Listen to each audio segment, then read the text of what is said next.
And you will make sure that you invite the proper people to testify or appear before us. Margaret. I'd like to raise a choice issue that's related to the public schools, and it's one that I know how it plays out some places, but I don't know how it plays out all places, and I think it's perhaps important to consider. And that's in the curriculum coordination aspects. So, for example, and this is an example I know well, there may be many other examples. In Peacham, for example, the students have choice after 6th grade, and they choose a variety of schools beyond Peacham. Percentage-wise, a very small number choose an in-district choice. So Peacham also is multi-age, so has historically had multi-age rotating curriculum, A-B years, that kind of thing. Due to the curriculum coordination requirements in Act 153, 156, they are now doing curriculum coordination as a district, which would be fine. You mean as a supervisory? Yes, as a supervisory district. So whereas none of the other schools in the district have choice at that grade level, and also they also don't have multi-age curriculum. So whereas they used to be able to develop multi-age curriculum in-house pretty in a timely way, now the 3 teachers, and there are only 3 teachers, are on district curriculum committees which meet monthly, which require time out of school and substitutes, and which take extensive periods of time to develop the curriculum, like 2 years maybe. And then the curriculum doesn't fit the school, and the students aren't necessarily, the need for alignment K-12 isn't there because they're not in a K-12 system. So I think that's an issue of choice districts, public school issue of choice districts beyond do they have choice or not. I think there are systems issues that impact the schools who have choice as regards coordination.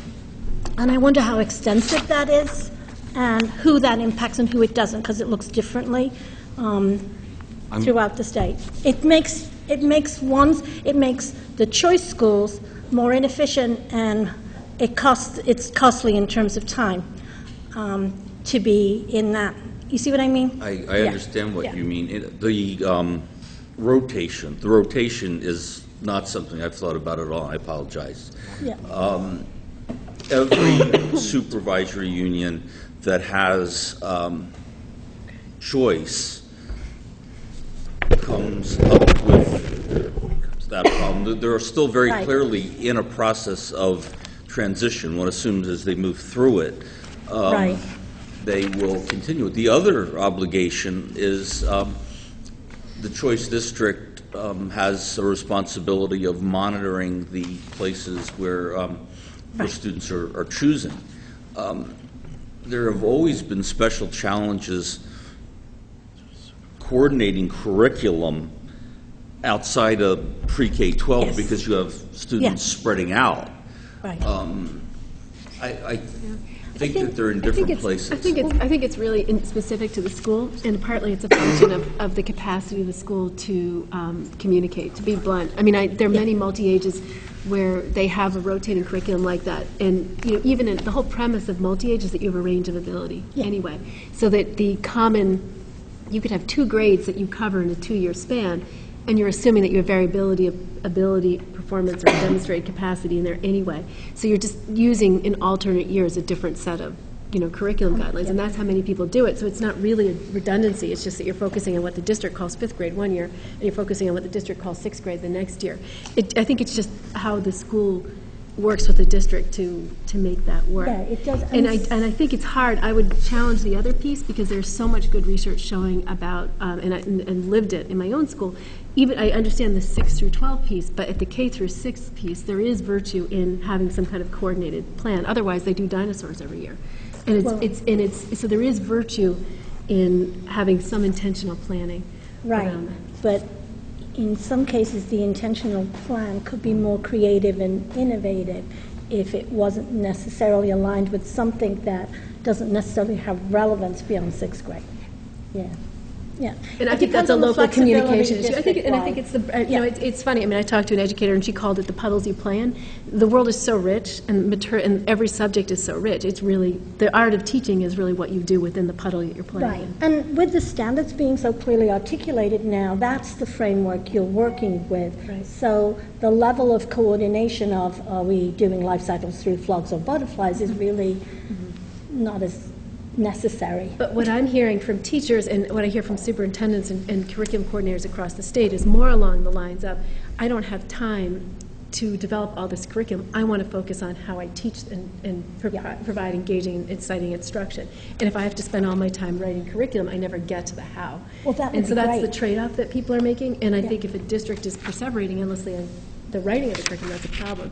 What I see is many districts that are trying to write jointly so that they can focus on the how Yep. in the context of their own school. So I think, we can't mandate that, but I hope that we can encourage schools to do that. That would be Other- promising. Yeah. Other general questions on this issue? Comments? So we will have a position of the agency as we approach this issue in June? Yes, sir. On this particular, yes. Okay. Thank you. We're a little bit ahead of schedule.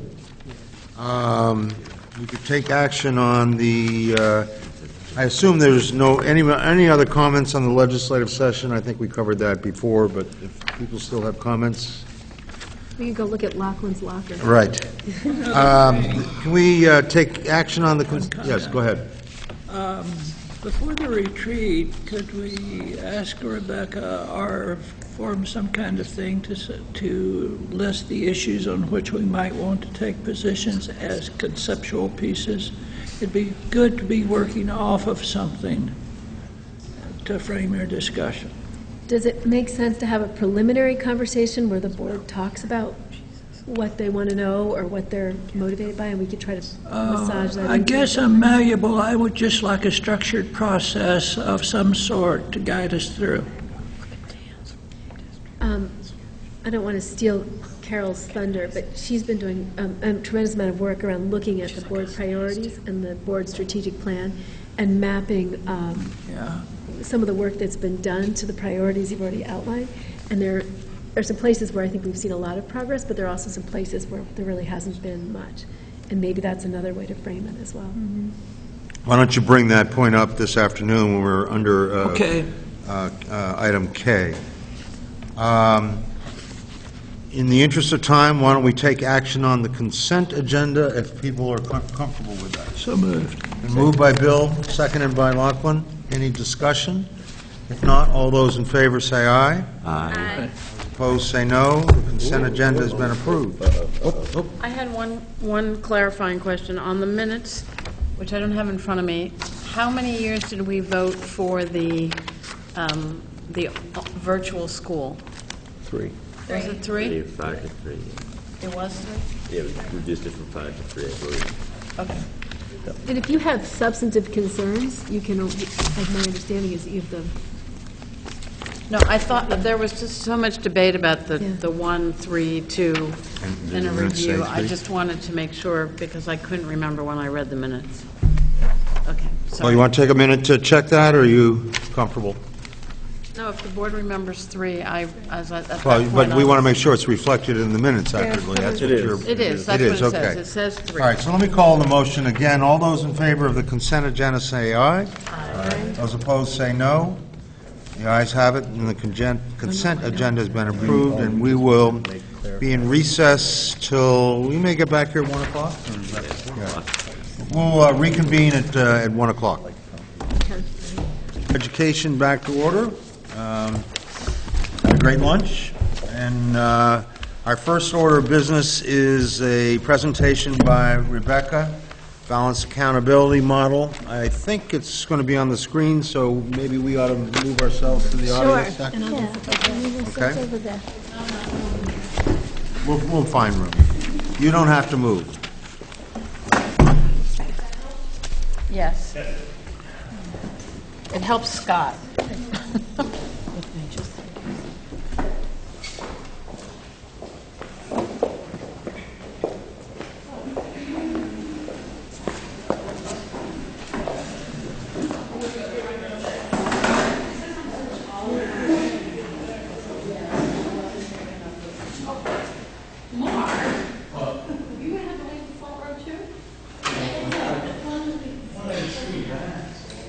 Let's have some order here. All right, I'm just waiting. This feels ridiculous and formal. What I'd like to do is pull together just some, I've got a host of emails from a lot of you separately, so I'm trying to respond generally to some of those in this little presentation. What I thought I'd do is give you some insight into some of the data that we're working with that's informed some of our thinking recently, and then tie it into both some of the work we're doing about accountability and some of the kinds of research we'd like to do moving forward to just look at governance, so that wherever we end up in the fall, hopefully is a little bit more informed as we move forward. So with that, there were some shifts implicit in the EQS that I wanted to just call out because they're also pretty integral to the work that we're doing at the agency right now. And the first is moving away from compliance to support. A belief that helping schools get better and helping teachers become more effective as teachers and helping students learn more effectively isn't about just checking off in a box that people have done these things. It's providing them with opportunities to take risks, work together professionally, and get appropriate support so that they can achieve the shared goals that we have. The other underlying implicit assumption or shift is that we're moving from ranking and sorting to continuous growth and improvement.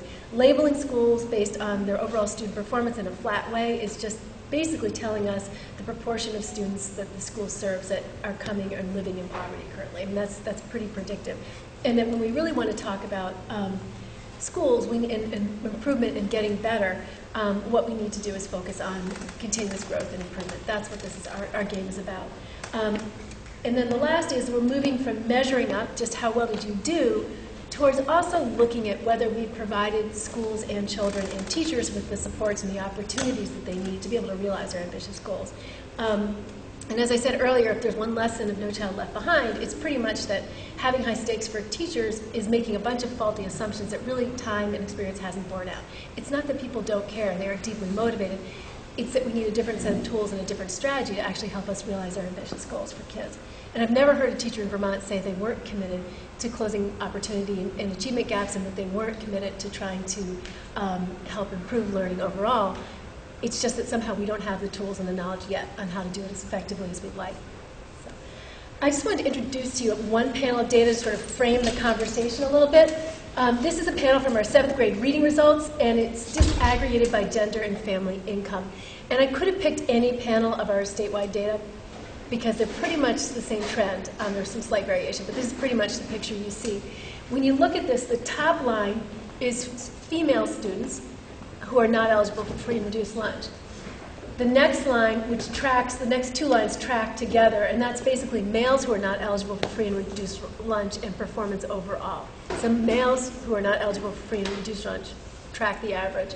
And then the next line, the second from the bottom, is females eligible for free and reduced lunch, and the bottom line is the boys who are not eligible, who are eligible for free and reduced lunch. What do you notice when you look at this data? I could have told you that based on where the lines are placed. Okay, so I could have pretty much guessed. and pretty much your teachers would have said the same thing. They know that. So one, we knew this.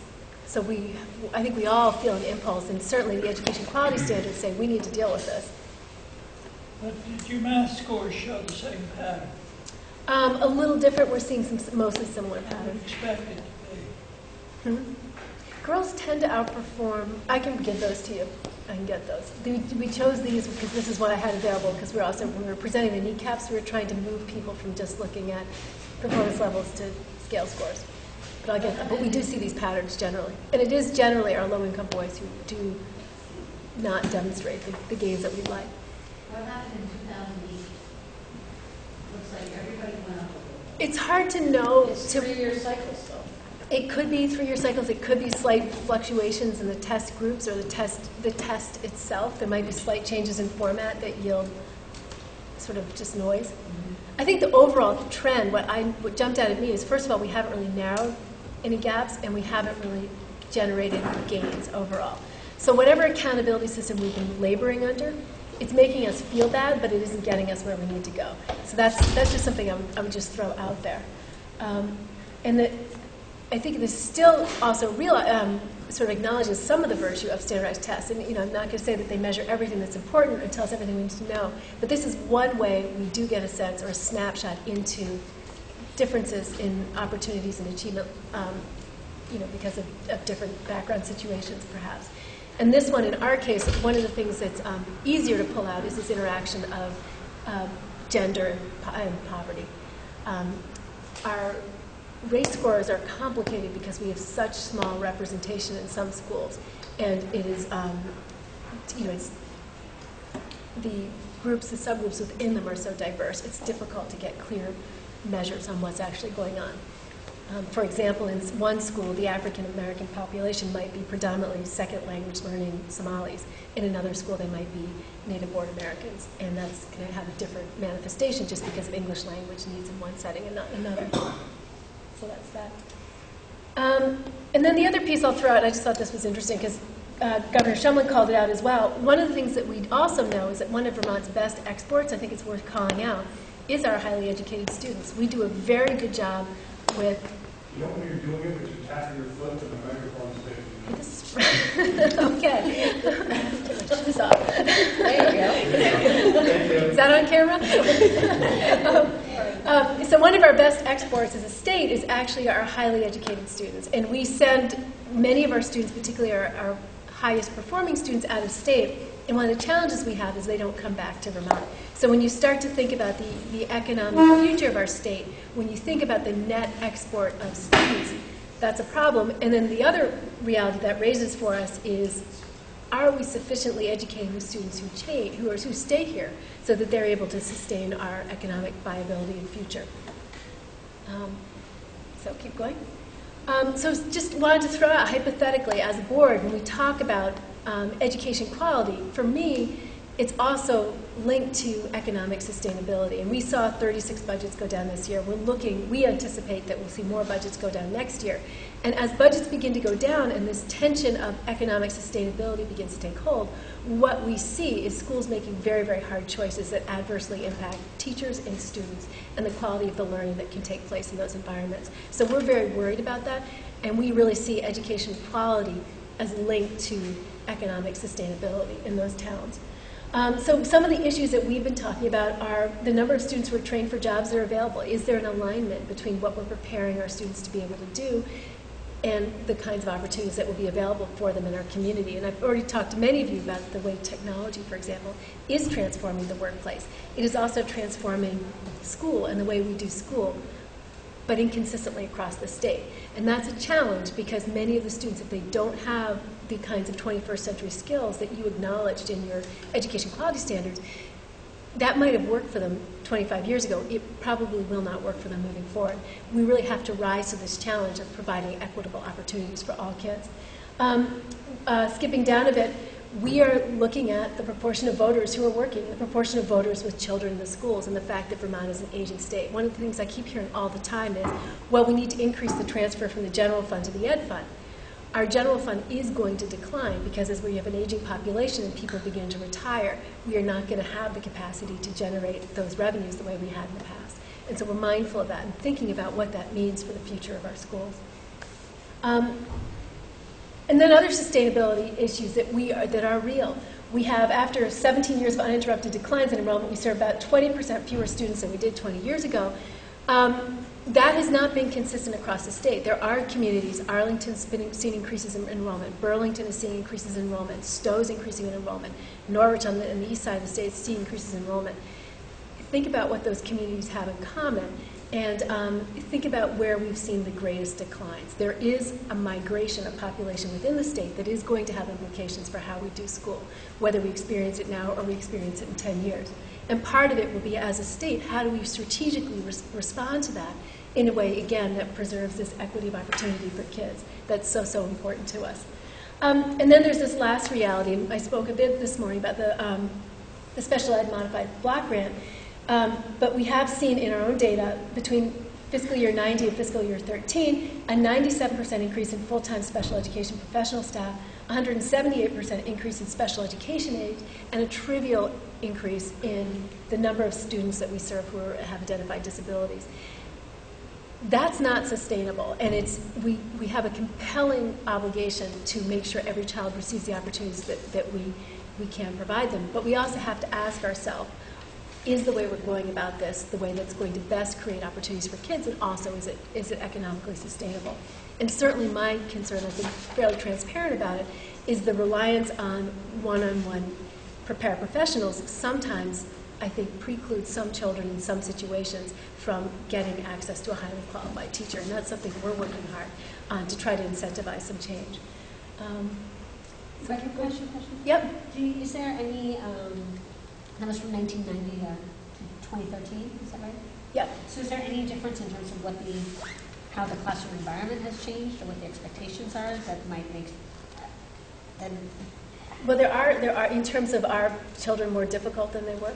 I mean, there are changes, there are... Children who are now deemed to be having behavior problems because the classroom environment is becoming less and less flexible. So partly it's environment, but partly it's also, I mean, there's a number of factors, and I don't think we really know which ones are driving it. I mean, I was talking to someone at UVM who was talking about the proportion of babies born in Vermont now who are born to opiate-addicted mothers, which means the babies are opiate-addicted when they're born. We expect that in 5 years, the effect of that will be in our schools. We know that we now know from public safety, and one of the things we're looking for from public safety are leading indicators, because we know from some of our experience in other communities that when we see an uptick in domestic violence reports and certain kinds of criminal reports, we are followed 5 years later in the school by an increase in behavioral incidents. So we are seeing that there are patterns around that. We also know that improved medical technology has meant that there are children in schools now who would not have been in schools 20 years ago. So there are changing things. The reality is it may be more costly, more complicated.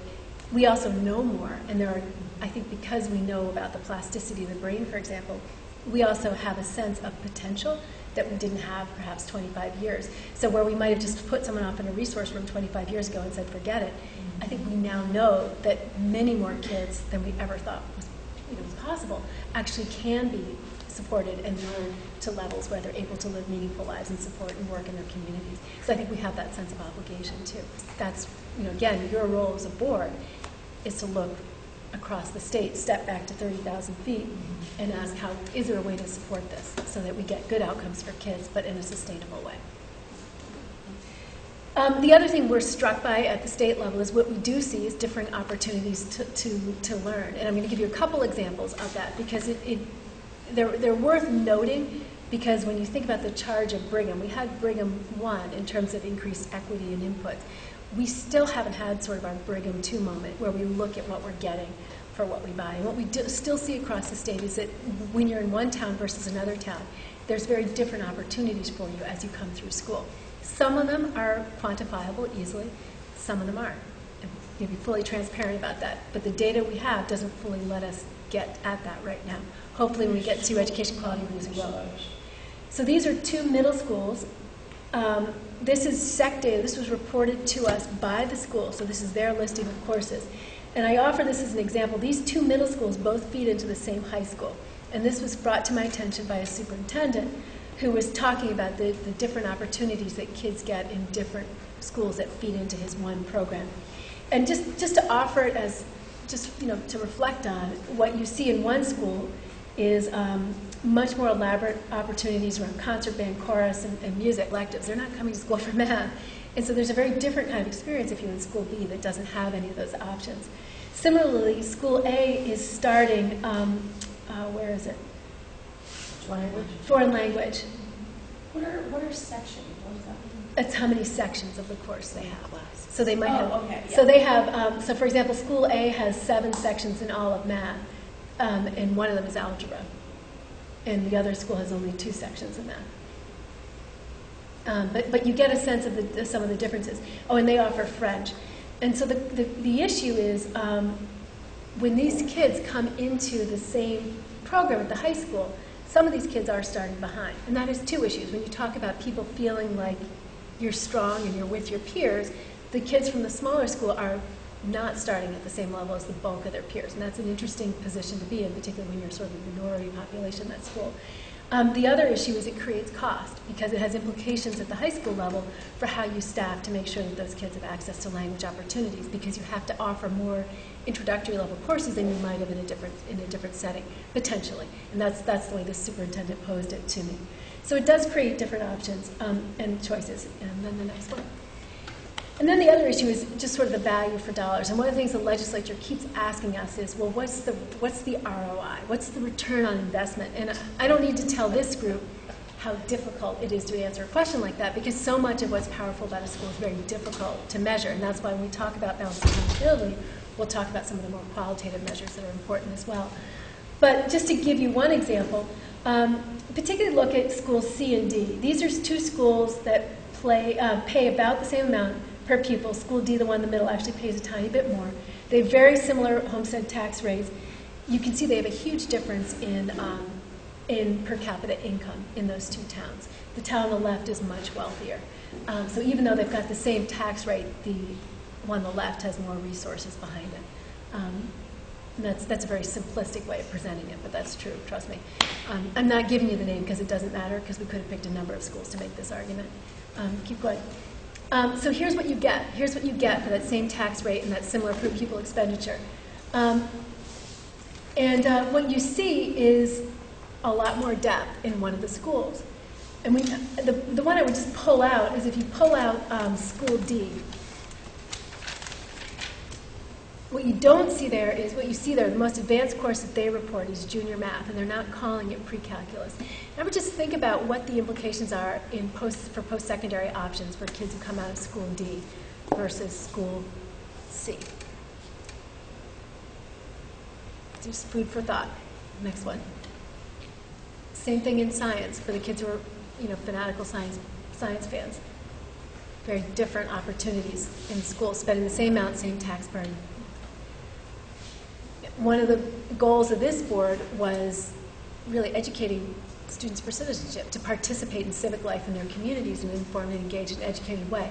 There's a lot that could be happening in those courses that we don't know about just by looking at their course names. I want to be totally transparent about that. But you got 3 years to engage in it, if that's your passion. And it's certainly less breadth and depth and choice for students in terms of what they're interested in than you see in the first school. Okay. Again, think about School D when these kids are applying to college. That's the farthest you can go on that campus. And then arts. For so many kids who we know come for a variety of reasons to school, there's just more specialization on the one side than in some of the others. And so that affects the kind of opportunities students have for individualizing and personalizing their path through high school.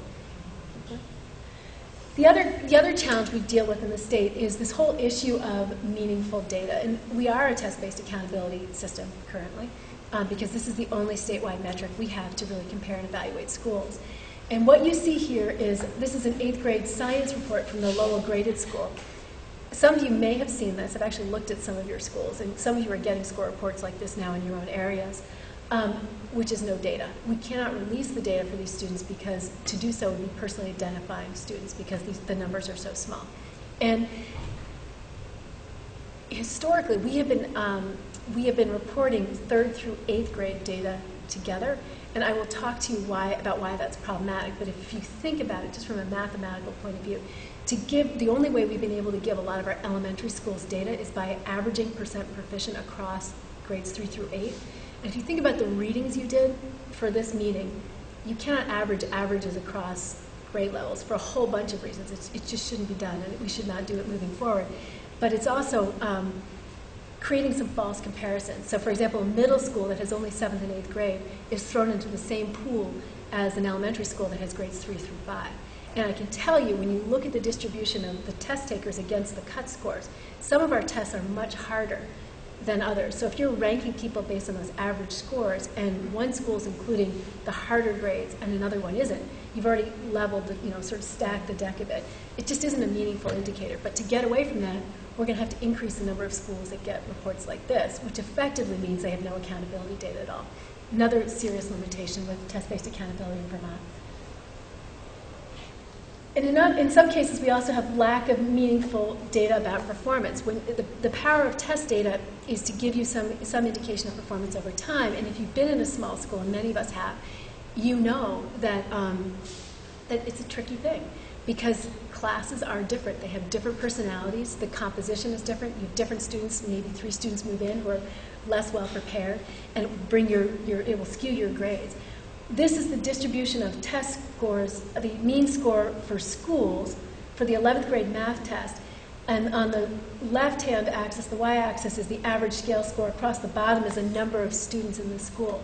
And what you see is that funnel shape, and what that reflects is that the scores are much more reliable. The mean scores are much more stable the larger the number of students you have, because those sort of random issues get washed out over the number of students.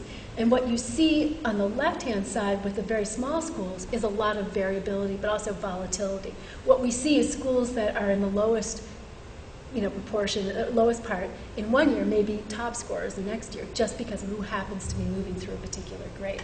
So it's very difficult to talk about continuous improvement of learning in a context like that when the bounce you're getting is going to drown out any signal of the effect of your curriculum, your teaching. And this is another example of why at the agency, and I know this board as well, we've taken such a strong stand against evaluating teachers based on test scores, because it would not be fair. It just wouldn't be fair to teachers in these contexts to do that. I threw this in. This is just a slide that really struck me from a presentation by Andreas Schleicher, who presented at a conference. He works with a PISA assessment. And one of the things that he talks about is this complex relationship between policies and performance, and in particular, this issue of systems with more accountability. He defined it as systems that have clear goals and clear accountability for who's doing it. Schools with more autonomy do better. So these are schools with what I would call local control do better than schools with less local control, when you have clear goals and clear accountability about who achieves those goals. But when it's not clear that you have accountability, and it's not clear about who's responsible for goals, in that case, schools with more autonomy tend to do worse and you get more variability, and schools with less autonomy do better. So that's just want to throw that out there, because if we have a system where it's not clear who's responsible, K through 12, and it's not clear what our outcomes are, how do we have a statewide conversation about quality and about how to ensure quality for all kids? And that's really, I think, the challenge that we have, and that's really the challenge of the education quality reviews, is to take the education quality standards that this board has put together and try to figure out how to gather systematic data that ensures that every school is getting high quality feedback, knowing that every measure is fallible, that we can use to try to think in a systematic way about how to help all students learn and how to help all teachers become more effective. So that brings us to the education quality reviews. I'm just going to give you a brief view, because I think some of this you've already seen, and I encourage you, if you have a chance, I know Chris Case has been going around the state, and certainly we heard about that this morning, and presenting this to superintendents and principals, and getting some preliminary feedback that we can use to do some of this work. The Education Quality Review will bring, it will bring distinguished independent experts, representatives of the Agency of Education, from the representatives of the professional standards boards, practicing educators, and community members to each school to review the school's work with respect to the education quality standards, as well as available evidence of student learning and the supports for learning the school provides. It's a chance to have many parties who are deeply invested in education and in improving learning come as critical friends to provide high-quality feedback to schools. It's not about high-stakes hiring and firing. It's about focusing on how we help support improvement. What are the sources of evidence? Performance tests and proficiency. That was mentioned today in the context of the PLP work. We are working closely with the League of Innovative Schools and also with David Roof's outfit, and we're trying to figure out how to put together a set of performance tasks on a platform that would help teachers really score their work against samples online to support that work so that they can effectively calibrate. And what they've found through some of their work is that they can get much higher reliability in scoring than we were able to get through the portfolio project by having teachers score work to other work samples as opposed to a rubric. So that's very promising. It's pretty experimental, but we're pretty excited about the direction of the work. And one of the things that we like about it is it's actually building heavily on work that's already in place and already taking place in Vermont schools. And it's really trying to take that to the next level. Is that Yep. using the National Tax Bank? The what? The National Task Bank? It could, I'm sure it could, yeah. Yeah. Then the other piece that we would hope people would review is locally developed assessments and student portfolios, and I'm going to include here also the student learning objectives, which is something that's being heavily supported actually by the NEA, and Martha at some point will probably speak to that. But it's the only reason we haven't put it up higher is because this is still under development, and I don't think you expect it to be done until 2019, if I'm correct. But that we're hoping will become a good piece of this work in the local arena soon.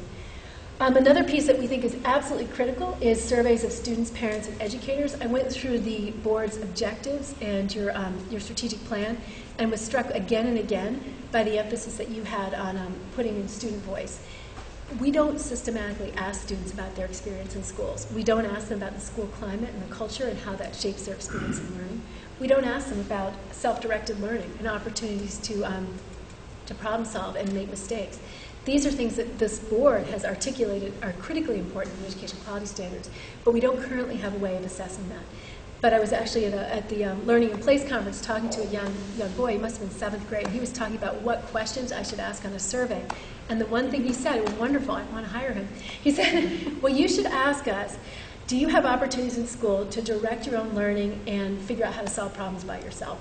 I thought that was just brilliant from a 7th grader, and they know it. They really do know it, and we don't have a way to capture that. But if we could develop some surveys, pull off of some of the nationally developed surveys that are used for research purposes, that are in the public domain, we would both have the ability to give teachers and educators and families high-quality feedback, but we would also be able to do research about what particular teacher practices were most effective in yielding those results so that teachers can disseminate those across school sites. And also parents and educators. And I know in the school, from the school side, it's sometimes terrifying to survey parents, but I have to say I've always found that, but for the one person you knew was going to write what they wrote anyway, I find that generally it's very specific and it's actionable. And just the fact that you've asked parents and community members for feedback is such a powerful thing, and it builds such goodwill. So I think I hope that will be a successful and positive experience for others. A review of the structures and supports in place to support Act 77. I mentioned earlier that we're rolling out the Naviance system and trying to make that very affordable and widely available to support some of this work. But as several members mentioned this morning, we can't evaluate schools without evaluating the opportunities and the supports that are available to help the kids learn. And when you think about the access to universal pre-K, which is now out there, we expect that to make some results. If there are districts that aren't embracing that challenge, we would expect that to show up in their data. We could begin to show patterns and perhaps also direct some of our state resources, particularly around things like extended day or extended year towards places that really seem to need those opportunities the most. And then there are other possible examples, and this is far from development. I know, Margaret, you wanted me to tell you who's in compliance with EQS. We're going to be several years off because I think robust work that involves field feedback, we need to incorporate practitioners in developing these tools. So it's going to take us a while to get there, but these are some of the other things that have come out of the conversations that we've been having. Video clips, we have to look at standardized test scores, and then observations from classroom walkthroughs or instructional rounds. Not just descriptive documentation of what's going on so that people can have that rich data to work from. And then interviews with teachers and students as well. This is just a rough budget of what we're working on. I can see my columns are getting all messed up. But first, for development and piloting, and these are years 1 to years 2 from whenever we start the work. I don't know, we're going to get to this as we get to this. But we see piloting the educational quality reviews as something that's worthy of a lot of professional development. We see it actually being an incredibly powerful tool for professional development for educators in the field, the chance to go across school sites and learn from their peers and exchange in deep and meaningful conversations with peers. And so we want to make sure that we do it in a robust way that's supportive and provides people with opportunities for professional development. In terms of implementation of education quality reviews, we would expect to need to be able to compensate people to provide that work. It shouldn't be off of their own wallet. And we would need to have support. And for distinguished educators, we're thinking of retired teachers or retired administrators who might want to come back and do some of this work. Next. And then in terms of assessing the student proficiency task, we see this setting up the platform, the software design site setup, as probably one of the most expensive things that we would have to take on. But to have a robust performance-based assessment of proficiency, we have to support it or it won't be a meaningful tool. And I think that if you've ever been involved in that kind of calibration training, one of the most powerful pieces in sort of understanding your students' work and thinking about how to push your students' work to the next level is being able to sit down with other educators and talk about what you see in the work before you. So we see this as another opportunity both to support it online through work samples online, but also in terms of professional development to provide ample professional development hopefully for teachers so that they can sit down and sit with their colleagues and talk about the work and talk about what constitutes good work together. And then the final piece is just the climate school surveys. Whether or not it costs what's posed here, we think we actually can bring it down, but part of it's a function of what we're able to do with staffing in-house in the agency. To support all this work, the other piece we need to do is bring in more, we do need more staff, that's a reality. And one of the things that we have lobbied for very, very hard is another person to come in at the exempt level. The administration has given us one more position for someone to be in charge of educator quality. And the purpose of that person would be to really just support teachers and learners and try to figure out how to coordinate all of our initiatives around improvement of learning. And hopefully also they would be able to sustain some of the work that we've currently started around development of principals to provide better feedback to teachers so that teachers can get better. So one of the things that we're doing is we're contracting with some local consultants to provide training, professional development for administrators and some teachers from schools in using a modified version of the Danielson framework so that everyone has access to standards-based feedback. And we would like to be able to continue that kind of support using sort of a scale-up or a train-the-trainer model down the road as well. It's hard to talk about any of this without talking about governance, so I wanted to at least nod to some of the kinds of things that we're doing in the context of the current governance conversation. One of the things that we struggled with in the context of the current debate is that there wasn't a lot of good data on some of the factors that were really being discussed. We have some anecdotal hypotheses based on patterns we see. What no one's done yet is test them in a statistical model, and you need to actually fit them out. You can't look at the flat data because you need to model to reflect different kinds of relationships and different other factors that might shape outcomes. And so the two that keep coming up in the context of governance are this whole issue of school size and then the continuity K-12, whether those two factors have an impact. We have hypotheses about these based on what we've seen, but we haven't tested them, and we need to test them in a robust and fair way. And we may end up having to contract out. We have people who could do this work in the agency. I'm not sure we have people with time. So what we may do is contract out with the Center of Assessment or something similar to do some research around what is the relationship between students expected. I just picked kneecap math because that's usually one way. Most parents read to their children. Most parents aren't systematically doing math, though they maybe do tutoring in other communities, some communities. But what's the relationship between students' test scores and governance of the district that they come in to see if there's any relationship? What's the relationship between scores and whether they operate a continuous K-12 system?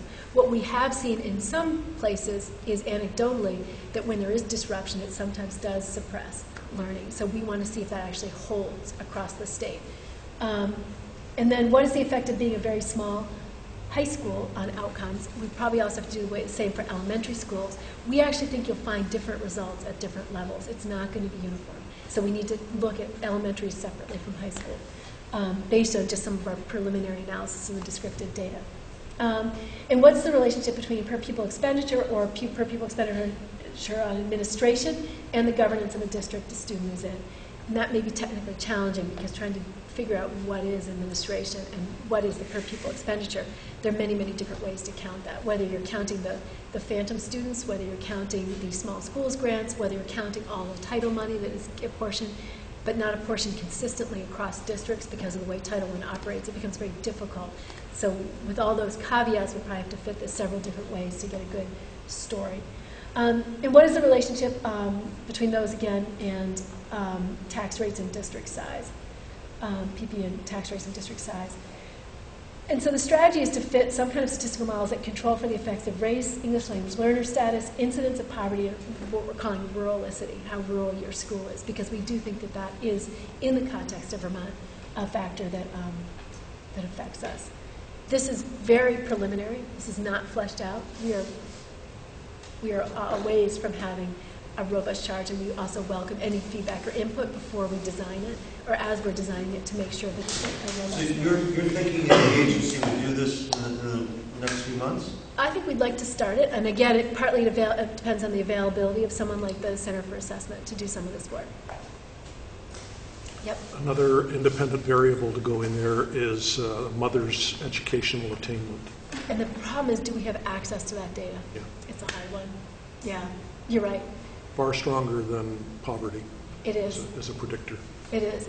I talked to a principal in Los Angeles once who said, my poor kids aren't the poor kids in that town because mine are all graduate students in university, and they just have temporarily low incomes. They're multi-generational. I think that's, or recent immigrants who are highly educated. They're just recent immigrants. And the other question I wanted to ask, if you were going back to the qualitative review, the EQR, that looks a lot to me like a New England Association of Schools and Colleges review, at least in the independent schools context. I think elements of it would be very similar.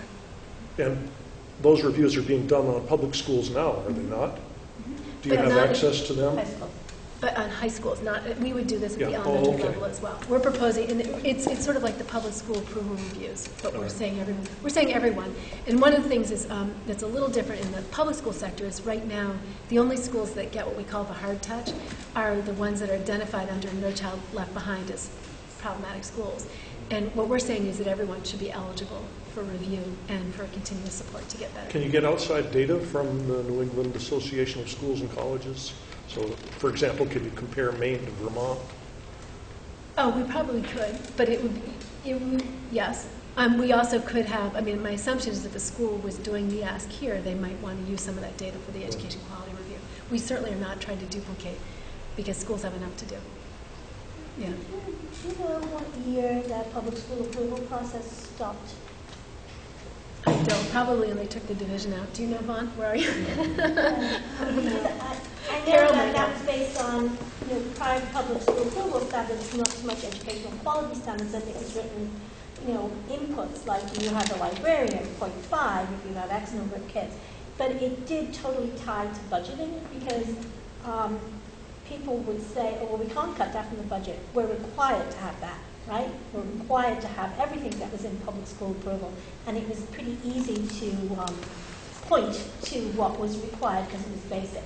And I know EQS is a little different, but I think it acted as a check and balance to some extent on resulting opportunity.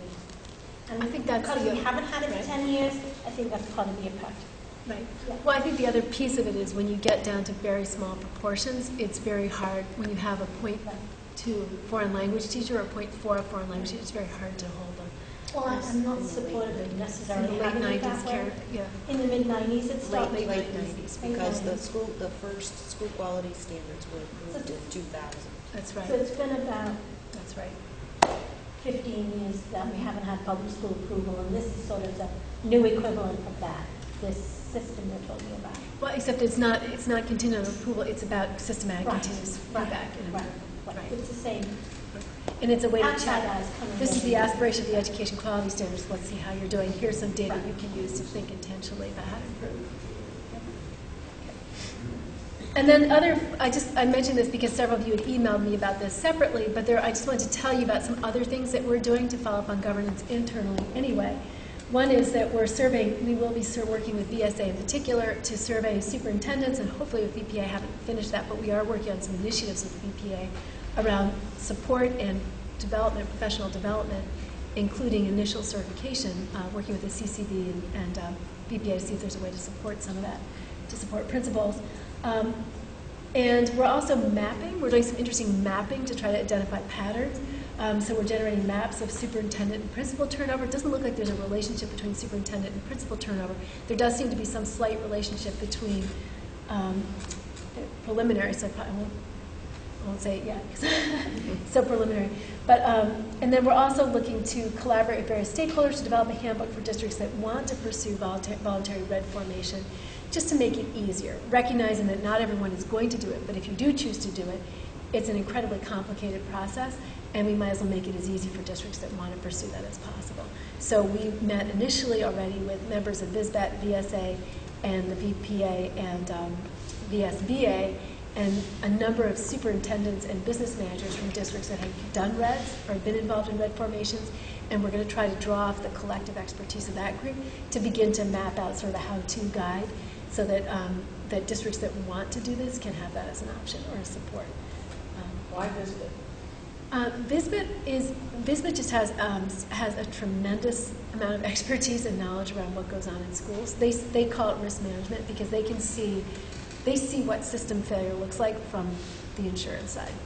When you don't have good systems, it manifests itself in lawsuits and problems, and they see it from there. So they can tell you where it's breaking down. And the conversation, and they also work with districts in transition around some of the kinds of policies that they have to develop. So they've been heavily involved in every, I mean, you can correct me, but in every RED formation, they are there advising on the kinds of policies and the insurance and liabilities that the district would need to take on or deal with in the process. So they actually have a surprising amount of expertise. Anything else? Vaughn on that one? No, that's right. Okay.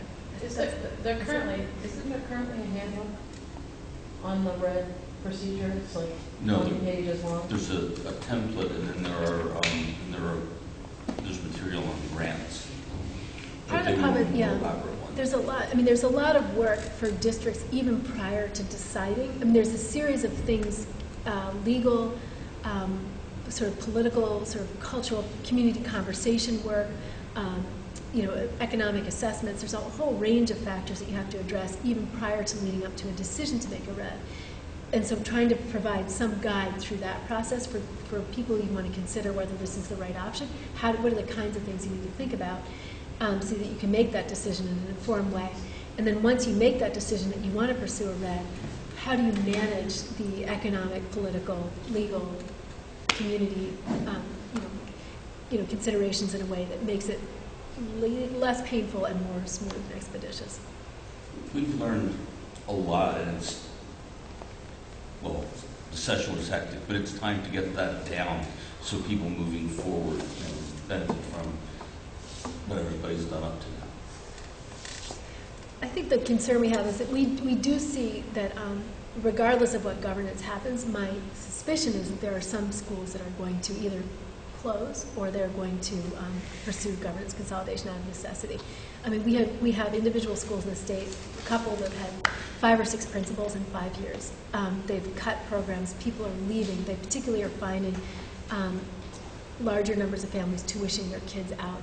And when you start to get into that cycle, what you lose is the internal voice in your community to sustain your school. And so our concern is that that if we don't make it easy for people to start figuring out a plan B when they hit that point of crisis, that kids will suffer in the interim. So our goal is just to make sure that if districts need to pursue this as an option, that they can do so as smoothly as possible. And to date, there's only been 2 new REDs formed? 1 RED formed and 1 consolidated supervisory union into 2 rivers. Okay, so that I think there's what, the other thing, yeah. And the other thing we see is there are a number, and the problem we see is that often the districts in crisis are isolated within an SU, so it might be one district that's in what we would call sort of systems failure. That's a huge problem. Not happening all at the same time. So there's a school, for example, on the east side of the state that's been looking for a dance partner for 10 years. They can't find anyone who wants to take them, and they're in system failure. So they're now looking across the river at New Hampshire. And it's because schools don't hit that point of crisis at the same time. The districts that are in crisis have very, very limited options. No, logically, people are reluctant to merge with a district in crisis, which is part of why the larger consolidation into a RED was hoped to improve equality. And Rebecca's exactly right. We're seeing these problems across the state with some consistency spread out, but you don't see them forming a critical mass in very many supervisory unions. And when they exist, the first incentive of their immediate neighbors is to back away a little bit rather than to think of ways they can Under help. current law, does the board have any authority to address that issue? No, do that. And the piece I don't know about is the secretaries or the board's powers if they came and said, look, we're really, really not in a good situation, and that's going to be a question for an attorney. But in terms of the structural, I mean, that's really telling, that It is. a school district can't find someone to work with them in Vermont, so they're going to go across the river. That's not really surprising. I'm thinking of Leicester Superior Quality, which was searching for a way to dance and find a dance partner within the state. And they really couldn't, and they just came apart, and they were talking across supervisory unions as well. It's a much more difficult issue. Another thing is the latest governance proposals. We're talking about consolidating supervisory unions, but notice this discussion here has been about consolidating schools. And I think I don't think that's what I was trying to do. That's not what I was trying to talk about.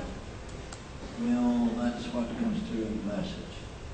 I don't think so. I don't think that was I don't think so. I think also, I think in our own data, we see very individual cases. I think there are schools that are doing very well and they're very cost efficient and are small schools. There are also schools, I think particularly high schools, that are really struggling. I think it's more difficult at the high school level than the elementary level. What we also see is that I don't think it's a coincidence that the SDs tend to have more students living in poverty because it's a more efficient administrative structure, and they've decided the layers of supervision are a luxury they can't afford. I think that for some districts, I talked to numerous people who came in and complained about the cost of the audits, just one that happened over and over again. $9,000 for an audit for a small school.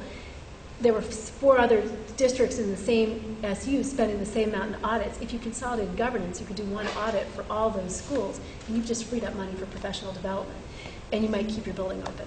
And so the point is, it's really about being intentional and strategic about consolidation of functions that can be consolidated, but being very clear about what your values and goals are in terms of your educational program. I don't think that governance has to follow, the buildings have to follow the governance necessarily.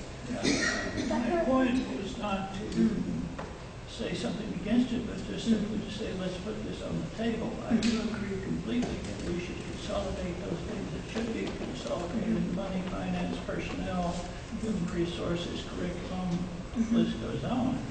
You get that statement? Bill's last statement? Oh, I have said it many times.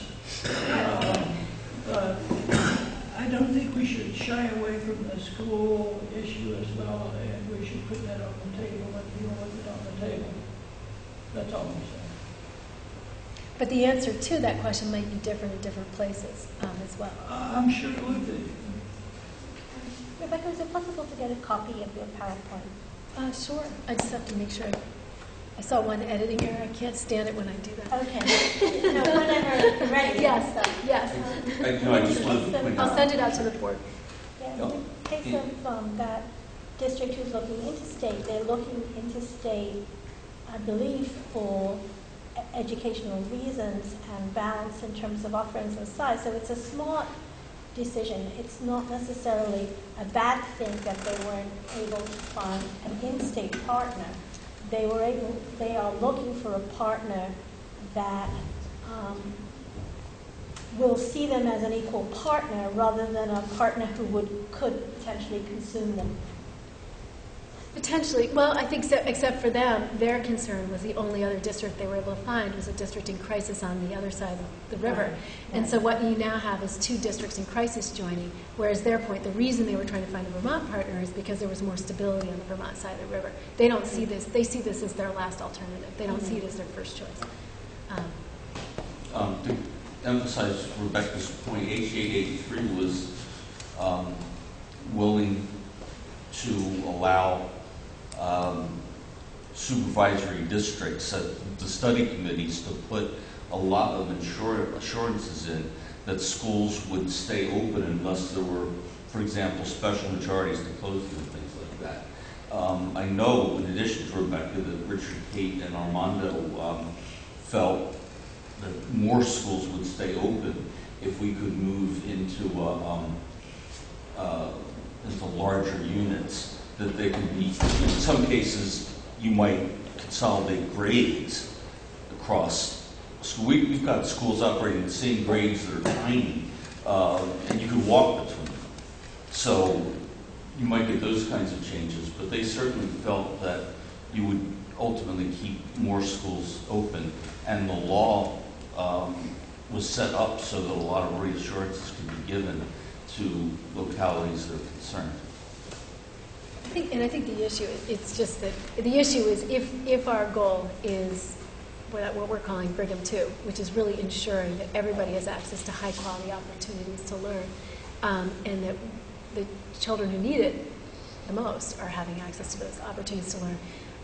I think it's hard to have that without having at least touching into the governance conversation at some point. That was what I had to run over. Great. I'm sorry, Great presentation. Thank you very much. And there's obviously some work for us to do there. We're ready to work with you. Has another announcement, not quite such good news. Yeah, there's a tractor trailer has derailed between exit 4 and exit 5. Statewide assessment, appropriate use of test scores, something that's very important. Did you say corporate? Appropriate. I thought you said corporate use of test scores. there is that too, appropriate, but not in this conversation. Well, with that great introduction, I'm going to turn this part of the meeting over to Bill, in that he has been instrumental in getting this going. So, Bill. Okay, this follows very appropriately from what Rebecca just put out there. And it deals with assessment, large-scale assessment. And one of the things in my line of work is when I notice the federal rules, laws, and regulations, and I look at the research base behind these kinds of things, and guess what? They're not quite the same. And so school districts are being asked to do all kinds of things that are not necessarily appropriate. And I think it's very important for the state board or any state board to look at these issues and raise questions about them, and also find their own way in a more appropriate way, in a more ethical way in some cases, to do our assessment. And so somewhat at Rebecca's instigation, and we've talked about this before at some length, I put those 4 readings together for you. Notice they're from professional organizations, they're lay terms, they're short, and they bring the issues out that need to be brought out. And as we think about the future of assessment in Vermont, there are things that we need to do. I sent out also, which we can discuss, a straw man, which is just the beginnings of a policy statement for the board. And based on the emails I've received, we should have a very interesting kind of discussion on that. But first, for very short, no more than 5 minutes or so, we'll have overviews of these 4 pieces. And Sean Marie, you've got the first one, appropriate. And I had one of the shortest articles. So one of well, all I'd like to say is that the bullets contained in the article, which was appropriate use of high-stakes testing in our nation's schools. You all have it. I don't know if I can sum up the bullets, but I will say that the takeaway is tests should be part of a system in which broad-based, equitable access to education and opportunity advancement is provided to all students, and tests, when used properly, are among the most sound. Wait, Sean Marie, you have to wait till that goes by. I figured I probably would. The tests are not they're not valid for all purposes, and they're basically not, they have to be used in a more broad view, so that no test is valid for all purposes. And I think it's from the American Psychological Association. They also talk about knowing if and what students are learning is very important. And and that school officials using tests must ensure that students are tested on a curriculum that they've had a fair opportunity to learn. And to me, that was a really big takeaway. And then the overview on the appropriate use of tests, I think you all read. You really don't want me to read the bullets out loud, do you? No. Lachlan's saying no. Bill? Were you asking me or what? I'm asking you if you'd like me to read basically the 5 bullets that they are. I still didn't get that. Do you want her to read all of these? I think we've all read them. Yeah. I think that's enough for anyone that's watching to know that this particular article from the American Psychological Association is giving both the pros and cons for why tests are appropriate in some settings, but one test cannot do it all, and that it's important for the test to measure what the student is supposed to have learned. And one example that I would look at is the kneecaps are, I don't know what Smarter Balance is going to look like just yet, but it can give us a score, but it doesn't have the power to give you the diagnostics. And if you have a diagnostic test, maybe it's not appropriate for group administration, or it's not appropriate for aggregation of the score. And this is going to be a big problem, and people are pushing with SBAC the use of diagnostic and growth models, and I'm not so sure that you can do that. One of the things we know about the Smarter Balance assessment is it's still a grade level test. It's not completely open, so it will assess students who are about 2 years below and 2 years above. But if a student is substantially below grade level or substantially above grade level, we'll have very little data about what they can do, and it wouldn't be useful at all for growth models. Can we hold the discussion just for a moment? I'll just read another sentence from this, which I think is appropriate to sort of a statewide issue, which is the potential problem with the current increased emphasis on testing is not necessarily the test per se, but the instances when tests have been unintended and potentially negative consequences on individual students, groups of students, or the educational system more broadly. And but this is also critical to remember that in many instances without tests, low-performing students in schools could remain invisible. So I think for me in reading this is that, the current testing system is measuring the system, and I'm not sure how it's helping the students. There you go. Krista, you had a remark? Actually, it was going to be that paragraph exactly, but just the last part that you didn't read, that idea that these test the most appropriate ways to see where maybe next extra resources or remedial help is needed. Right. And that's appropriate, not to the punish piece. So the school's not doing well, so we're going to punish you. Maybe this test doesn't go well, maybe we need to give you extra support and extra help. And to me, that was the biggest difference. Other comments? The only point I didn't see in here, and we've heard from students on this board, is the relevance of the test to the student individually when it doesn't count towards their grade. So the attention and the devotion they give to the test really questions the accuracy of the results.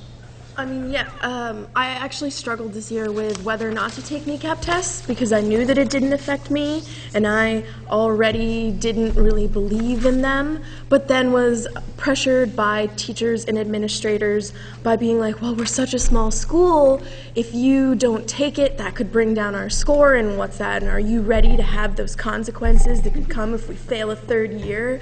And it just, and then I did decide this second semester to opt out and not take it because I realized that I have consistently done it twice a year, every year, for a lot of years. And I felt like I was done sacrificing for what I truly believed in to just help the school. And like, I didn't understand how much I was really helping. Does my score really count and improve it that much? And I felt like if I was to take it, I of course, would do well and score well, but I would rather have done what I did, which was not take it, use the time when everybody was testing to catch up on my back work that I had gotten behind in because I was at internships and meetings and conferences, and so was able to do well in my classes that actually reflect my learning and affect me in the future, and do something that I cared about.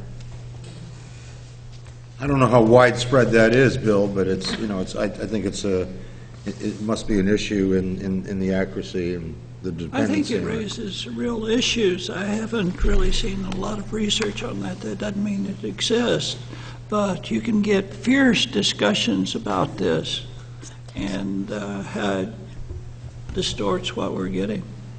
Well, other schools now are offering incentives to students. So if they pass, I know one school, they went to the Peak Water Park. If they made AYP, and they did, and that was, so there are other incentives to get the students. So now schools are trying to get creative. They'll excuse them from various finals if they can pass proficiency. I know that came up in my school that one girl didn't pass by 1 point, and she had to take a final when other people didn't have to because she didn't pass. So I think schools, because that's what's hard to measure this data, schools have different incentives too. They're offering So students. that, to me, that would prove the validity of my point that it probably has some effect if schools are going to that extreme.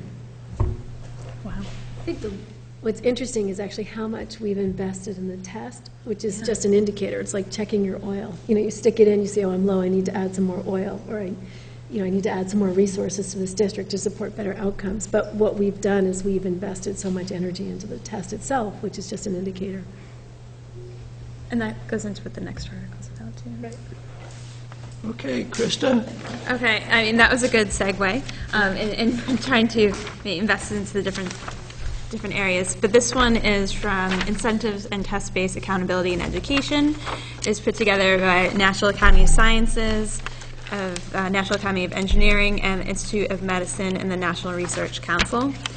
And this was part of a longer piece, so it was just a couple of pages. But I think going to that, looking at what's being tested is very narrow. And if we're looking at reading and math, it's not really measured of all desired outcomes.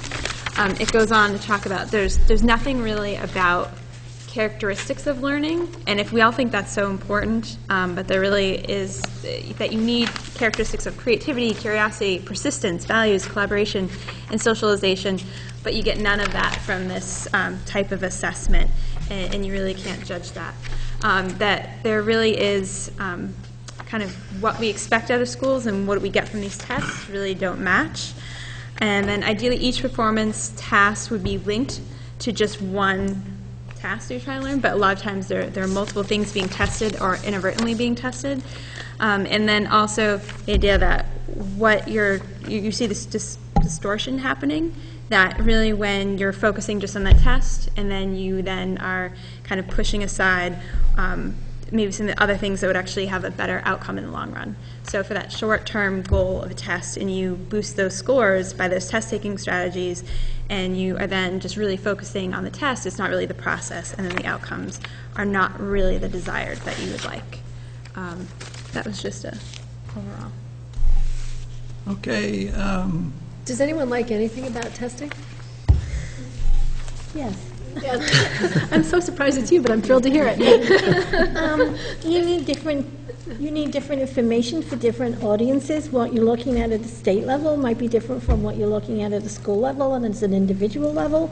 So you need different kinds of measures of performance, and there may be a standardized test that does something for one level that but it's just one tiny piece. And I think the situation we're in is that tiny piece, the testing culture that we're currently in, has overwhelmed other measures that are valid. So we're not seeing that information, and until we elevate some of that up and provide more comparable data, things like your approval process that you just described with the education quality standards, that kind of thing, it's going to remain distorted. I did note in the first piece from the American Psychological Association, I hadn't thought of this before, that it's critical to remember that in many instances without tests, low-performing students or schools would remain invisible.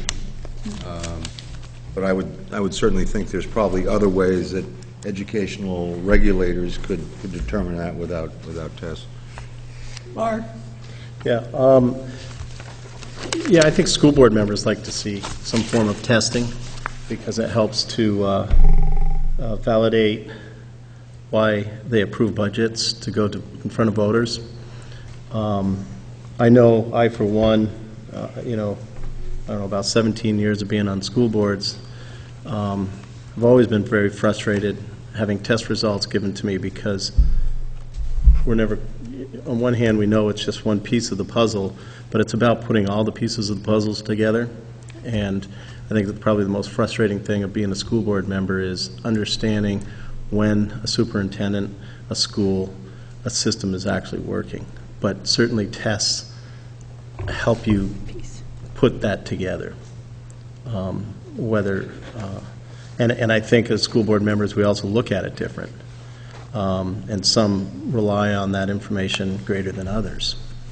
And from my perspective, I think you can always pull out the tests, and you're always given sort of the highlights, and we don't talk so much about the areas of improvement. I mean, it always comes up, but it feels like because the press is there, the cameras are running, that it's a dog and pony show to a certain extent, where the administration has to put the best spin on whatever information they have.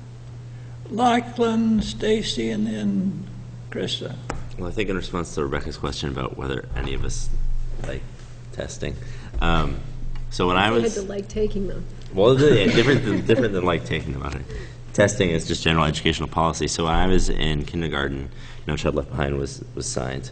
So it's kind of dominated my whole, educational career, I suppose.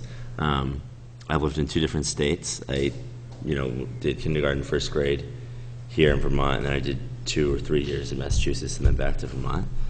They handle it in very different ways. In second grade in Massachusetts, they come along and sell you SAT prep in second grade, and you take... You said sell, right? Yeah, oh yeah. And then in third grade, you take the Terra Nova, you take the MCAS, and there's one other test you take. So you're taking tons of exams. I was just reading on, actually from the NEA, President Randy Weingarten talking about, I think it was Wisconsin, they were taking like 4 tests a year or something. So I think Vermont already does a pretty good job of regularly standardizing tests. And there is a role to play of standardized tests as formative assessment. But I think what most of these articles touch on is concerning is when standardized testing leaves the realm of formative assessment. There are lots of dangers, and whether that's as cut scores or as using it to assess schools or teachers, it's dangerous. And I think it's a positive tool for teachers, because if it's September 5th and you've had a kid for all of a week, and you're able to see, well, did this student score proficient or below proficient, and it's a reliable test, which is another thing we have to get to, then you can say, okay, well then there's, so it makes that process a little bit easier, and I've heard that from teachers here. But, until we find a way to remove the stigmas of failing schools and all that stuff, it hurts. So what I think I'm hearing is that we think tests are useful for, sort of taking a measure of where we are, but what we don't like is the consequential uses, using it to sanction, punish, or label. And it shouldn't be the only measure. Right. And it needs to be one Absolutely. of multiple It's measures. part of multiple measures, yeah. Stacy? Yeah, I guess I totally agree with what Rebecca just said. I think I was surprised to learn recently that Burlington School District, the teacher said to me kind of offhandedly about my daughter, said, well, we don't test past level M in reading in second grade. And I thought about that later. I was like, what does that mean you don't test past level M? And because whatever the assumption is that that's beginning of third grade reading. And so since the child's in second grade, you don't assess past a certain point. And I understand in terms of capacity where a teacher might run out. But I think then if we're bothering to do the tests, then I think you should do all the tests for all the kids to figure out for exactly the reason Lachlan said, because that child will go into another classroom on September 5th. And it'd be helpful to know not just what are they above or below some mark? But like, well, where, if we're talking about individualized learning, then let's go ahead and get individual measures on all the kids wherever they're at, not just stop because they've passed some threshold, which, as we noted in the articles, those scores, you know, can be valid or not. So I think that concerned me, and I was kind of surprised to discover that. That's concerning as a policy, because as a teacher, you would want to know if they were PQ, R, or S, so you would know about choosing what reading material was appropriate for them while it was still in second grade. Right. So that is teaching to a curriculum and to, that's not teaching kids, and we're about teaching And in kids. fact, that teacher said, I'm going to go ahead and assess them anyway, because I want to tell you, the parent, what sort of books you should be choosing for her over the summer. And I thought, gosh, how much of summer lag might we be able to address if we could give parents more, not all parents, but at least some families might really be able to take advantage of that information. I guess what I was going to say, I mean, I was going to agree with Margaret, a couple, she talked about just that these tests are really good for individual students. I really don't think they're appropriate for systems, and that's what I think we're all touching on, that just because individuals take this test, it helps me as a teacher to see where they are.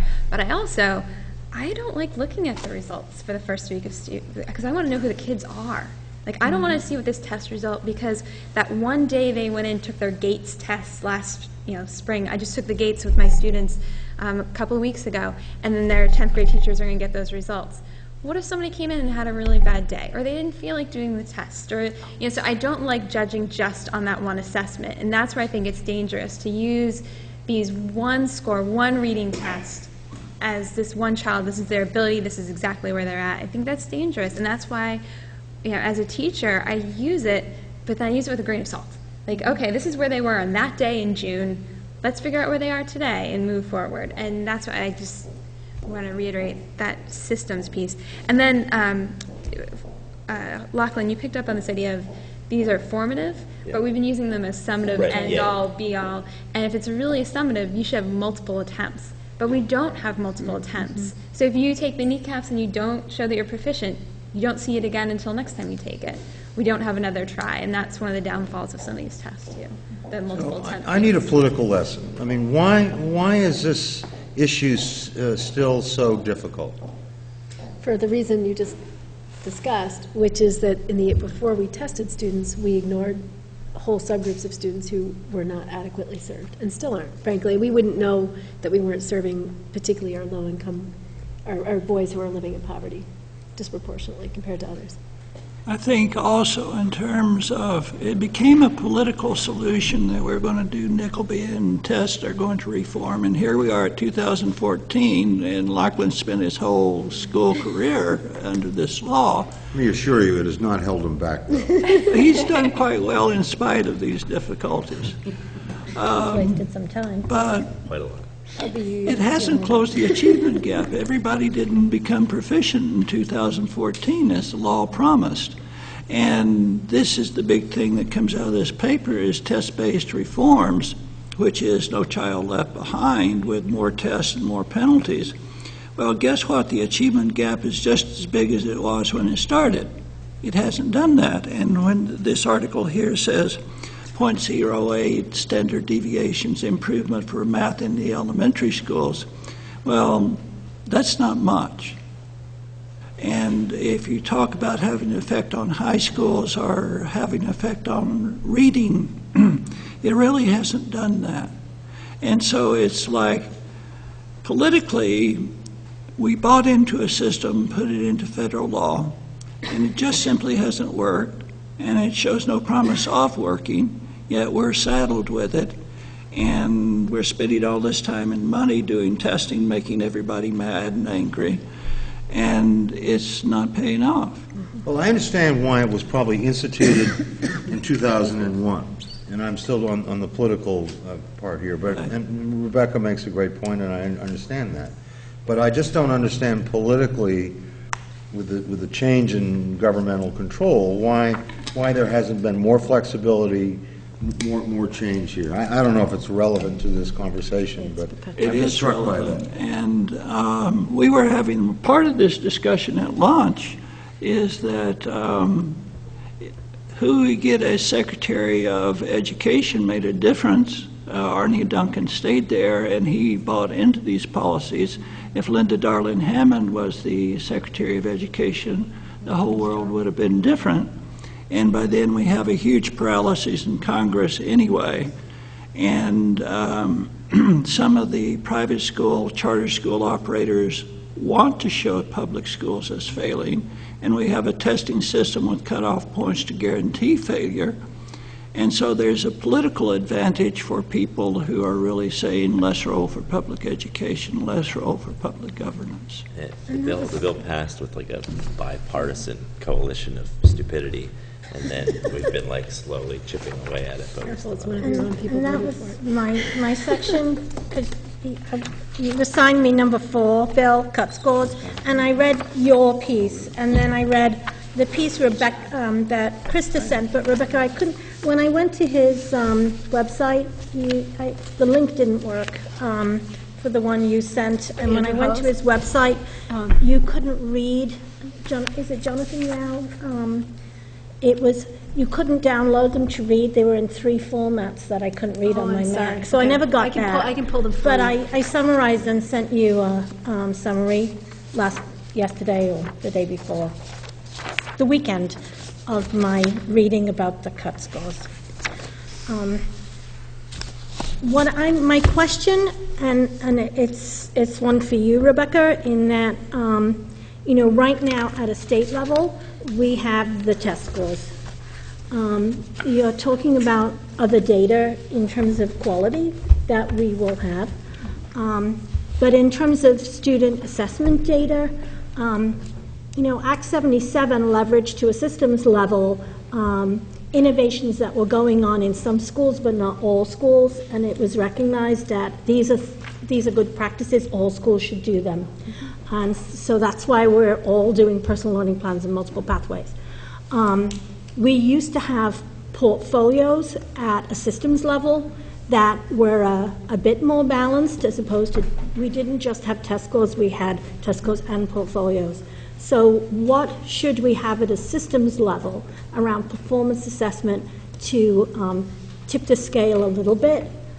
Because right now we have many schools and many different practices, and some schools do a very good job of putting the test scores in context, and other schools don't have as wide a range of data to do that.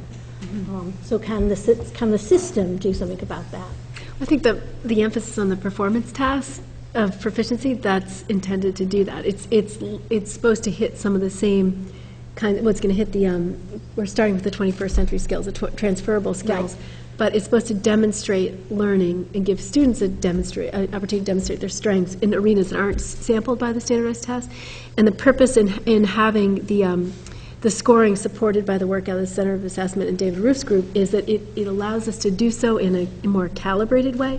The problem with the portfolios is I think they were an incredibly powerful tool internally for professional development, but we didn't get a sense there was a lot of drift or error. We didn't know that the standards in School A were the same as School B. And so the problem was there were pockets where we systematically overlooked or didn't challenge certain students. And historically, we haven't challenged students of color, we haven't challenged students from living in poverty sufficiently or provided them with sufficient opportunities to do well. And so the purpose of having the public scoring on, supported by a website is to allow teachers to calibrate their internal assessment of performance tasks with the state samples. So this will be on a statewide level, or is it on a the intent is to do it on a statewide level, not a choice level of thing? And it's at certain grade levels? It's in certain, yeah. Mm-hmm. And what's the timeline? I think it's partly dependent on funding, which is why I showed you the funding. Yeah. Okay. I wouldn't expect it to be operational before 5 years. I mean, it's just reality, fully calibrate. Because as soon as you phase in, I mean, I think we have to be realistic. We are asking, I'm going to just speak realistically for a minute. We are asking our teachers to fly the airplane where they retool it already with Common Core. And if you embrace the challenge of the Common Core, it's not just a new curriculum. They're implicit in it changes about how you teach. And that is requiring our teachers to take tremendous risks and to really push some changes in their practice. And so we have to be mindful of that and the burdens we place on them as they do that. And then make sure that whatever assessment system we're setting up isn't intrusive, but it's really capturing the outcome of that work as well. Because we expect whatever work they're doing there in terms of shifts is going to manifest itself also in this arena. I just think going on, just to kind of reinforce that, as we're teaching right now, I'm changing to Common Core, and we have 5 professional days, and that's when we're supposed to change our whole curriculum, and they're realistic of that. So as myself, I was asked to make a unit that was a purely Common Core unit and present it in June, and then a month ago that got changed to, well, now you're not going to have June to work on that. It has to be done by June, and you have to say what proficiencies are in there, even though we don't have proficiencies. So when all these initiatives are coming through, it's trying to get jam-packed into 5 professional days. And so when we want change like this to happen, I think it brings up that bigger topic of teacher training and professional development, and maybe at a policy level, is 5 days enough to change all of this teaching while you're teaching? And I keep hearing, well, we'll have teachers go to this, and we'll have teachers go to that, but when's the time? And it's an investment, and I think that's maybe a bigger policy question that we could talk about in June at our retreat, is when we really look at time on learning and time for professional development, what's appropriate. But, my sense is that given the standards, many teachers can understand them. I think the hard part is figuring out how you teach and creating time and space for that as well. Going back to Bill's point earlier, I think one of the challenges of test-based accountability is that we are diverting increasing resources into the test preparation materials, and the curriculum materials, all of which are generated by the same publisher often, in diverting it out of professional development and out of support for improvement instructions. I don't think we have a clue as to, nor the resources to even seriously begin to dent the Common Core curriculum implementation. It's just not there. I don't see it. The state doesn't have the capacity. The local districts with 5 in-service days don't have the capacity. And we'll see how the test goes in terms of what it shows, but it's set up as almost a guaranteed failure system. But the good news is that unlike other states, we haven't tied evaluation of our teachers and our principals to the tests. And that's good news. And I think what I would worry about is that quality means sustaining attention and being purposeful about improvement over time. And it's not a coincidence that schools make more progress when they have consistency of leadership, for example. You have to be in there for the long haul, and we have to have that long-term horizon. And the other thing we're doing is we're going to try to make sure that we have a group of legislators and newspaper reporters take the Common Core, hopefully at Montpelier High School, side by side. We'll have to guarantee that we won't get individual scores, I'm sure. But I think if we compare the mean score of legislators and reporters to the mean score of the sophomores or the juniors at Montpelier, my guess is it will help put in perspective some of the cut scores we see. Bill, excuse me. Just one quick question. Are we collecting independent feedback on the schools who have done the pilot for SBAC, or is SBAC collecting that? SBAC is collecting it, and the data is not actually we're not getting individual scores for kids, right, because they're field testing the items to see. To scale a test, you have to do a series of analyses of individual items. And so what they're doing is basically using the field test to just test the test. So are we, as a state, asking schools for their feedback on that experience? Yes, they're already giving it to me. And we will actually, several districts have spoken to us, and we're going to ask them about this. But the SBAC sent out something like a 40-page guide on administration, and the schools have asked us to distill it into 4 pages, basically, something that's comprehensible. And we'll do that for schools in advance of the test. And I think the key thing, and when you look at any implementation of a new assessment, what you tend to see is the first year is a disaster. People sort of figure out the test, and then you see some pretty rapid gains. And then once that easy fruit has been picked, they tend to level off a bit. And that's about familiarity with the test. And I think we should expect that in the Vermont data. And we should be intentional about what we can use the test for in terms of supporting continuous improvement, but also very realistic and moderate about what we think it can and can't tell us, is my advice. In the interest, excuse me, Go ahead. in the interest of time, your straw man, Yeah. can you explain at the beginning what your thought is here? Okay, I don't mean to cut off the conversation on those three articles, but it's pretty clear that we've got some pretty general agreement on it, and it's, to my surprise, pretty clear everybody read all three articles. well, good discussion, good input, good Yes. good content. I'm really pleased. The straw man is the beginning of a state board position paper or a policy statement on large-scale assessment. And considering that we have 3 minutes according to the schedule Well, you in can order take to a little longer process than that, They're allowed to have 4.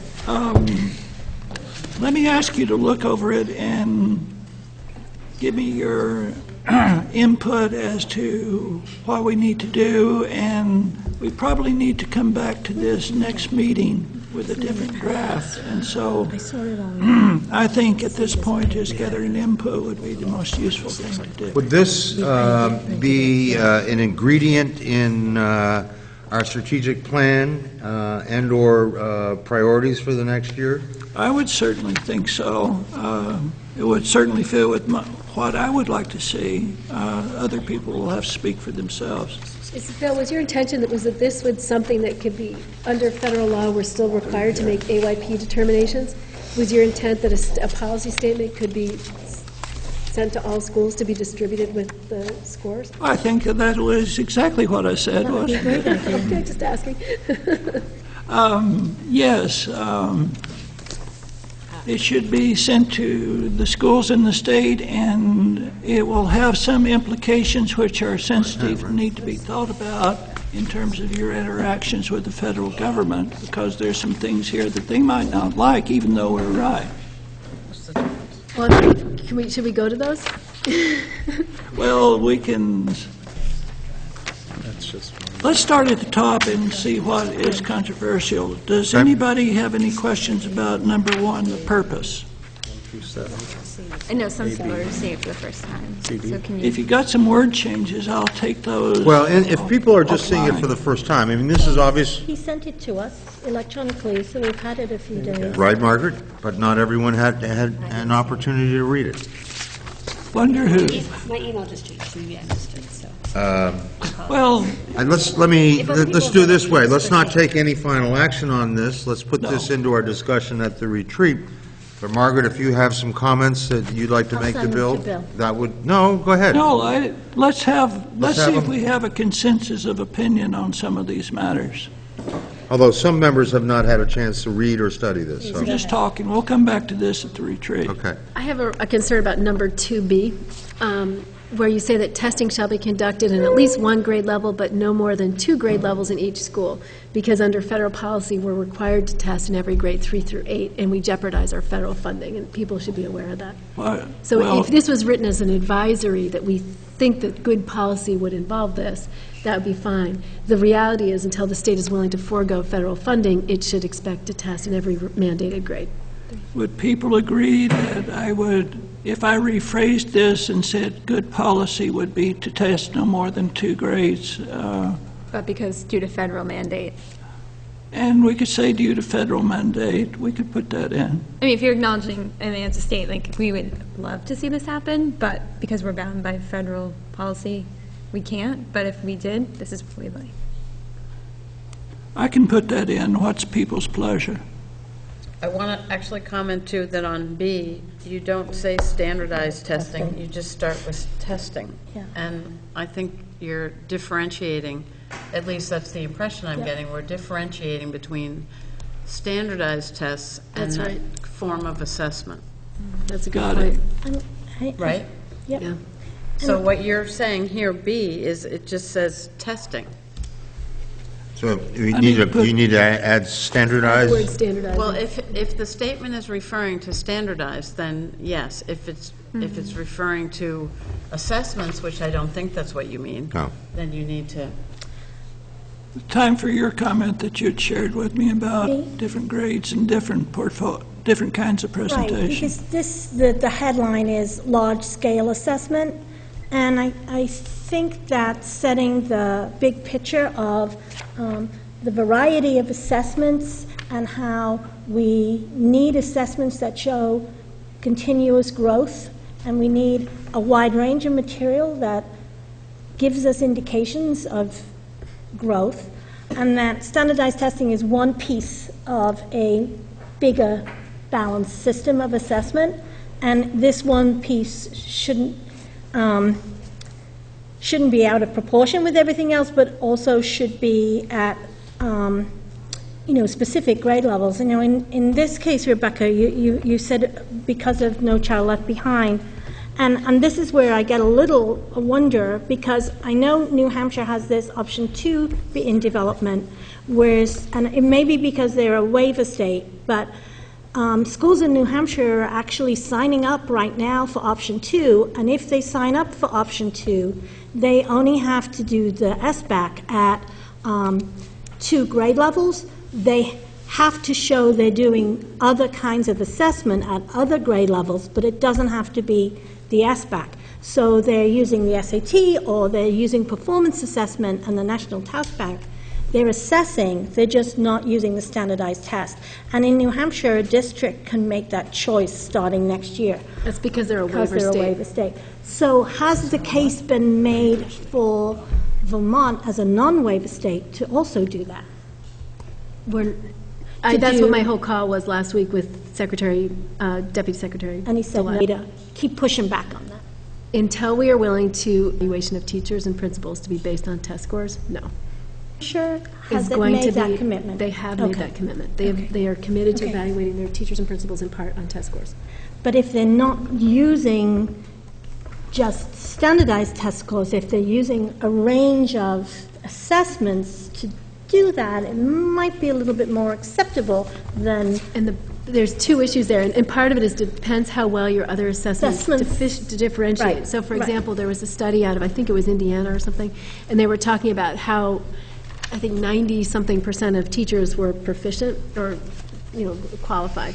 The other measures don't differentiate, which means the differentiation is based on the standardized test score. I mean, I'm not a fan of assessing teachers through test scores at all, but I do like the flexibility that districts in New Hampshire are being given to present a broader picture of assessment that has standardized tests in its place.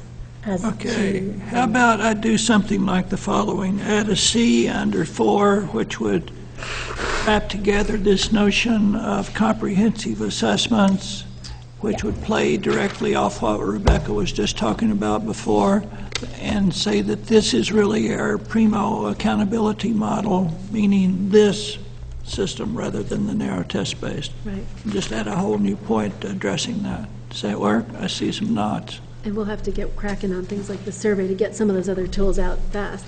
Yep. Okay, other comments or questions on the thing? Could you clarify, similarly on 6, we're required to report under federal law for student performance in terms of the proficiency-based determinations. Is your intent just a critique of that, or are you saying that we should not report? I mean, our intention is to think moving forward about modifying the score reports to report that, but bury it and focus our attention on scale scores, which, as you describe here, are a more appropriate way to describe performance. How about I change that to say that we will do compliance mode B with the federal government, and it will not be the direction of our system that we would arrange publicly. Which raises another question for me, Rebecca. Just because we have this comprehensive system of multiple indicators, what would keep the media from going straight for the test scores and doing a rank order of schools? Well, I think it'll be interesting when some of them take the test. If they take the test, then they would have to go after their own performance on the Smarter Balanced in the spring next year. Oh, I like that. Yeah. I mean, I think it's a challenging test from what we've heard. And I think it is not, I mean, I still have yet to go to a public forum where anyone can tell me what Cavalieri's principle is. and that's a 10th grade math standard. And in speaking with hundreds of people, I've yet to have anyone be able to answer that question. So should we take it as a board? Oh, I was going to suggest Stephen takes it. No, I mean, shouldn't we, as a board, take the SBAC? I mean, that's what you're looking for. How do we have this role in getting this word out? And Well, as chair, I rarely vote, so I guess if you all want to take the test, you could. And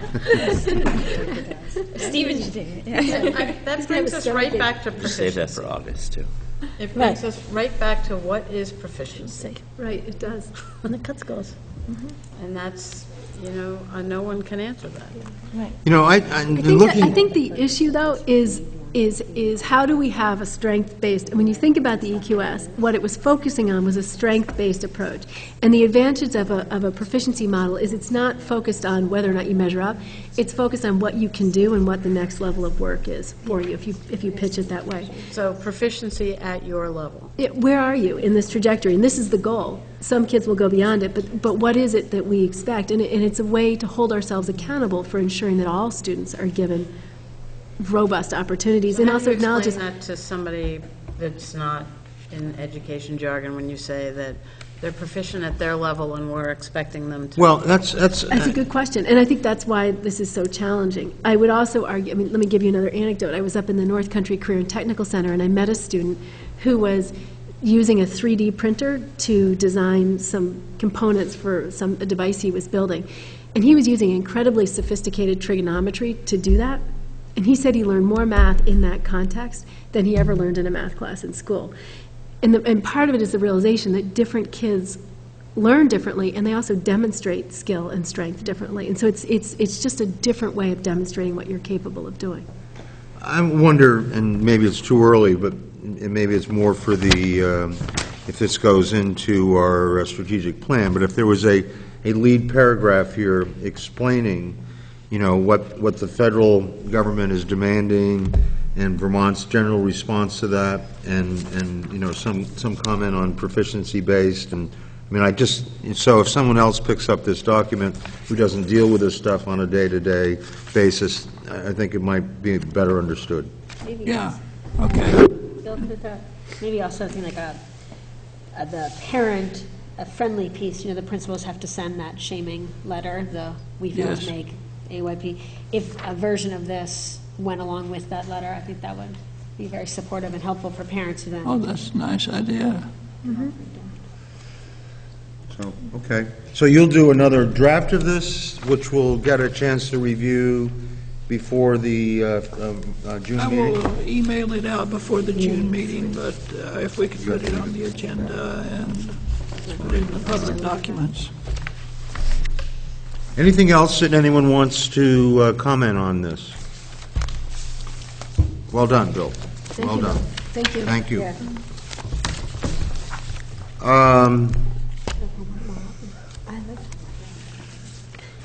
Carol, do we want to be in open session? Do we need to be in open session to talk about the June retreat and these various things, or?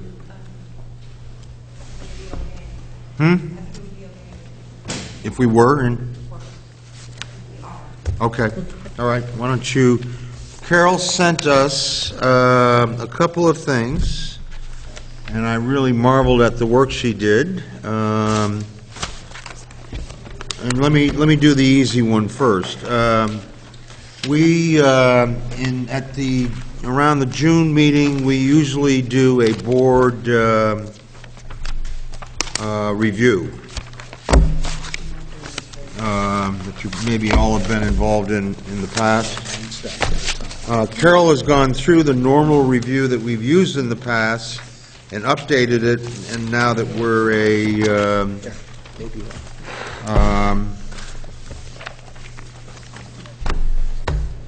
now that the role of the board is somewhat different.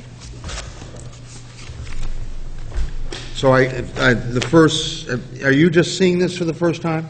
Yes. They are, okay. So I think this is too much to go through. It is, so I think reading and commenting.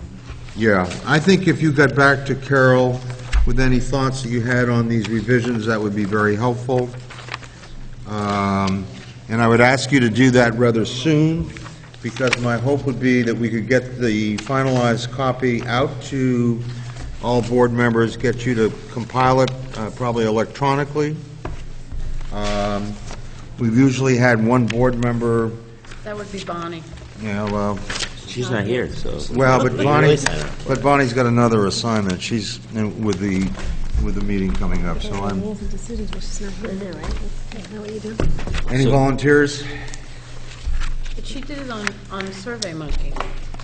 All right, well, I'll check with her, but, you know, Bonnie also has a role in the strategic plan, so that's, The advantage of doing it possibly in-house is that if we can do it in one place, you can keep the survey for next year as well. That's, I think Okay. she might have it already. Okay. She's on the It should be Google Docs. collect, you want to use the same collector over time.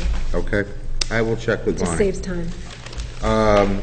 But I guess, in that we don't know, I guess I would get back to Carol with any suggestions or comments that you have, and ask you to do that by end of the week if you possibly could.